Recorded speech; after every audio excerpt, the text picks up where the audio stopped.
सितंबर 2016। जम्मू कश्मीर के शांत पहाड़ों में वादी में एक अजीब सी खामोशी छाई थी, लेकिन इस खामोशी के पीछे लाइन ऑफ कंट्रोल पर तनाव हमेशा बना रहता था। उरी, सरहद के पास बसा एक छोटा सा शहर जहां इंडियन आर्मी का ब्रिगेड हेडक्वार्टर है। ये इलाका दशकों से संघर्ष देख रहा था, पर किसी को अंदाजा नहीं था कि बस कुछ ही घंटों में ये शांत वादी एक बड़े राष्ट्रीय हादसे का केंद्र बनने वाली है। 18 सितंबर 2016 की सुबह 4 भारी हथियारों से लैस आतंकवादी उरी के आर्मी बेस में घुस आए। सुबह होने से पहले अंधेरे का फायदा उठाकर वे कैंप में घुसे और एक जानलेवा हमला कर दिया। बेस के अंदर एक भीषण मुठभेड़ शुरू हो गई। जब तक लड़ाई खत्म हुई, 19 भारतीय जवान शहीद हो चुके थे। ये भारतीय सेना पर पिछले कई सालों में हुआ सबसे घातक हमला था। पूरे देश में गुस्सा और गम की लहर दौड़ गई। भारत अब एक कड़ा जवाब चाहता था। अगले कुछ दिनों तक पूरा देश शहीद जवानों के शोक में डूबा रहा। पॉलिटिकल लीडर्स, सेना के बड़े अफसर और खुफिया एजेंसियां लगातार मीटिंग्स कर रही थीं। देश के सामने सवाल साफ था, सीमा पार से होने वाले आतंकवाद का जवाब कैसे दिया जाए। बंद कमरों में एक रणनीति तैयार होने लगी। फैसला ले लिया गया था।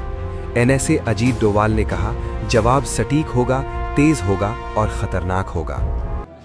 इस मिशन की जिम्मेदारी पैरा स्पेशल फोर्सेस को सौंपी गई।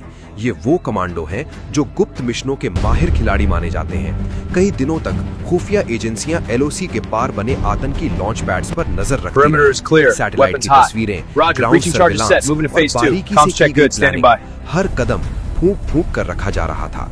मकसद साफ था, आतंकवादियों के ठिकानों को खत्म करना बिना मामला बढ़ाए। 28-29 सितंबर 2016 की 29 रात भारतीय स्पेशल फोर्सेस खामोशी से लाइन ऑफ कंट्रोल की ओर बढ़ी। रात के घने अंधेरे में उन्होंने सरहद पार कदम रखा। उनका मिशन था आतंकी लॉन्च पैड्स पर हमला करना। कमांडो पथरीले रास्तों से होते हुए चुपचाप आगे बढ़ रहे थे, क्योंकि वहां हर एक सेकंड कीमती था। निशाने तय थे। लाइन ऑफ कंट्रोल के पास बने आतंकियों के कई ठिकाने। कमांडोज के पास टावोर राइफल थी। कमांडोज ने एक साथ हमला बोल दिया। महज कुछ ही घंटों में वो कैंप तबाह कर दिए गए।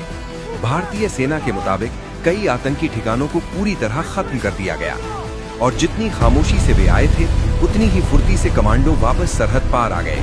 ऑपरेशन पूरा हो चुका था। 29 सितंबर 2016 भारत ने आधिकारिक तौर पर इस ऑपरेशन का ऐलान किया।